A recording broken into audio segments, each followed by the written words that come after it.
Assalamualaikum warahmatullahi wabarakatuh. Kami dari kelompok 1 akan mempresentasikan makalah kami yang berjudul Komunikasi sebagai Paradigma Ilmu Pengetahuan. Yang pertama, pengertian komunikasi. Komunikasi mengandung makna bersama-sama atau common. Istilah komunikasi atau communication berasal dari bahasa Latin yaitu communis, yang bermakna umum atau bersama-sama. Para ahli mendefinisikan komunikasi menurut sudut pandang mereka masing-masing. Ingat bahwa secara ilmu komunikasi ia dikembangkan dari ilmu yang berasal dari berbagai disiplin ilmu.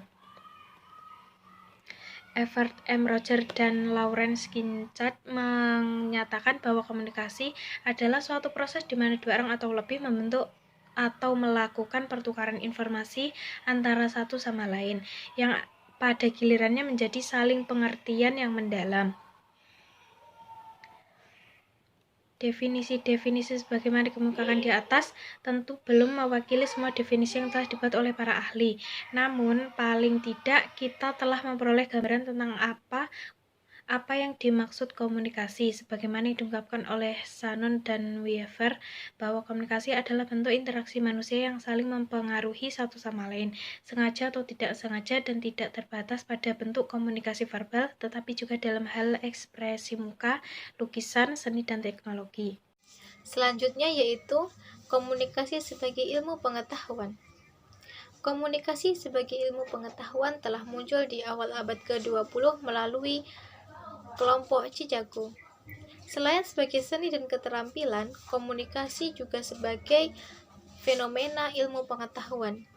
Hal ini dapat dibuktikan dengan adanya buku-buku tentang komunikasi, jurnal ilmiah tentang komunikasi, dan hasil penelitian tentang komunikasi.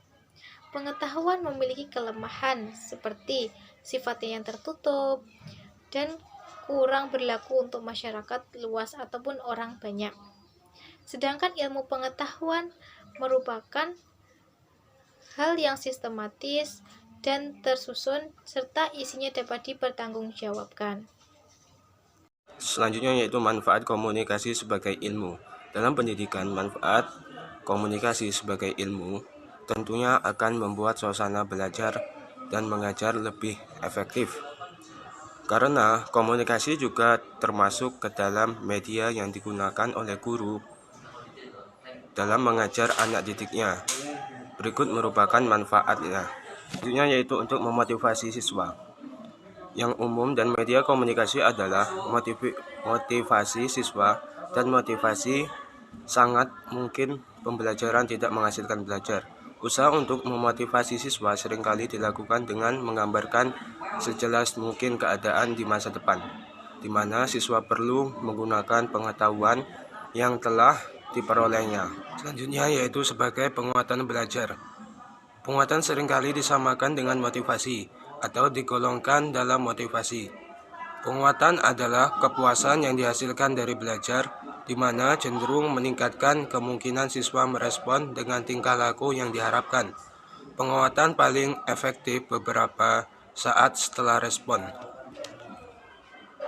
Menurut Encyclopedia of Educational, nilai atau manfaat media atau ilmu komunikasi adalah sebagai berikut. Yang pertama yaitu meletakkan dasar-dasar yang konkret untuk berpikir sehingga mengurangi verbalitas. Yang kedua yaitu memperbesar perhatian siswa. Yang ketiga yaitu meletakkan dasar yang penting untuk perkembangan belajar. Oleh karena itu, belajar lebih mantap.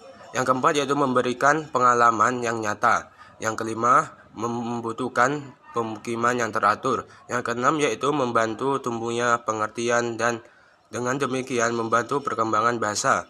Yang ketujuh yaitu memberikan pengalaman yang tidak diperoleh dengan cara yang lain. Yang kedelapan yaitu media pendidikan memungkinkan terjadinya interaksi langsung antara guru dan murid. Yang kesembilan yaitu media pendidikan memberikan pengertian atau konsep yang sebenarnya secara teliti. Yang kesepuluh yaitu media pendidikan membangkitkan motivasi dan merangsang kegiatan belajar. Selanjutnya paradigma ilmu komunikasi. Paradigma menurut Kuhn secara umum adalah beberapa contoh praktik ilmiah aktual yang diterima seperti hukum, teori, aplikasi, dan instrumen yang diterima bersama. sehingga merupakan model yang dijadikan sebagai sumber dan tradisi-tradisi yang kokoh dalam riset-riset ilmiah khusus. Ontologi contohnya adalah salah satu cabang dari filsafat yang pada intinya mempertanyakan apa. Setelah itu ada epistemologi yang juga merupakan cabang dari filsafat yang mempertanyakan bagaimana. Menurut Littlejohn, efek objek komunikasi itu adalah komunikasi antar manusia atau human communication. Ilmu komunikasi ialah bagian dari ilmu-ilmu sosial, maka segala aktivitas penelitian yang dilakukan di dalamnya merupakan multi-paradigm science. Paradigma ilmu komunikasi yang terkini terkait pengaruh dari teknologi komunikasi yang terus berkembang. Keberadaan atau ontologis ruang virtual sudah semakin penting dan menjadi media saluran komunikasi yang dominan digunakan. Secara epistemologi, contohnya bagaimana pengetahuan dicari. Biasanya diandalkan melalui googling untuk menjadikan sumber pengetahuan. Kecepatan mencari informasi melalui browsing juga bisa dikatakan masyarakat sudah berpola pikir Googleism. Budaya komunikasi pada dasarnya merupakan nilai-nilai yang muncul dari proses interaksi antar individu yang berlangsung secara terus-menerus. Dalam tradisi antropologi, Clifford Geertz mengartikan budaya sebagai nilai yang secara historis memiliki karakteristiknya tersendiri dan bisa dilihat dari simbol yang muncul. Simbol ini bermakna sebagai suatu sistem dari konsep ekspresi komunikasi di antara manusia yang mengandung makna dan yang terus berkembang seiring pengetahuan manusia dalam menjalani kehidupan ini. Mungkin cukup segitu presentasi dari kelompok kami. Apabila ada salah kata dan kurang lebihnya kami mohon maaf yang sebesar-besarnya. Lalu akhiran, wassalamualaikum warahmatullahi wabarakatuh.